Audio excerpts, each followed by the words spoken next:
نے ان کو نہ تو آسمانوں اور زمین کے پیدا کرنے کے وقت بلایا تھا اور نہ خود ان کے پیدا کرنے کے وقت،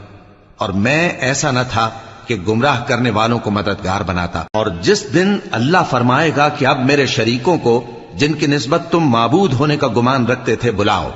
تو وہ ان کو بلائیں گے مگر وہ ان کو کچھ جواب نہ دیں گے، اور ہم ان کے درمیان ہلاکت کی ایک جگہ بنا دیں گے، اور گناہگار لوگ دوزخ کو دیکھیں گے تو یقین کر لیں گے کہ وہ اس میں پڑنے والے ہیں،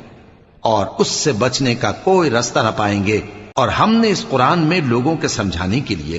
طرح طرح کی مثالیں بیان فرمائی ہیں، لیکن انسان سب چیزوں سے بڑھ کر جھگڑالو ہے۔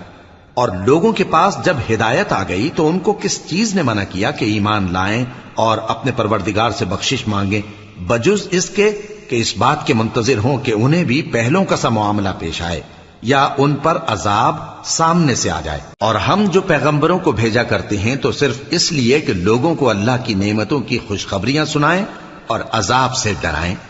اور جو کافر ہیں وہ باطل کی مدد سے جھگڑا کرتے ہیں تاکہ اس سے حق کو پھسلا دیں،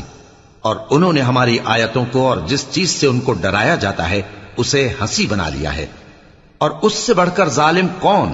جس کو اس کے پروردگار کی آیات کے ذریعے سمجھایا گیا تو اس نے ان سے منہ پھیر لیا، اور جو اعمال وہ آگے کر چکا اس کو بھول گیا۔ ہم نے ان کے دلوں پر پردے ڈال دیے کہ اسے سمجھ نہ سکیں، اور کانوں میں ثقل پیدا کر دیا ہے کہ سن نہ سکیں،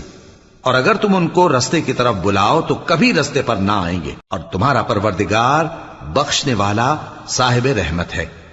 اگر وہ ان کے کرتوتوں پر ان کو پکڑنے لگے تو ان پر جھٹ عذاب بھیج دے، مگر ان کے لیے ایک وقت مقرر کر رکھا ہے کہ اس کے عذاب سے کوئی پناہ کی جگہ نہ پائیں گے۔ اور یہ بستیاں جو ویران پڑی ہیں، جب انہوں نے کفر کر کے ظلم کیا تو ہم نے ان کو تباہ کر دیا، اور ان کی تباہی کے لیے ایک وقت مقرر کر دیا تھا۔ اور جب موسیٰ نے اپنے شاگرد سے کہا کہ جب تک میں دو دریاؤں کے ملنے کی جگہ نہ پہنچ جاؤں ٹلنے کا نہیں، خاص صدیوں چلتا رہوں،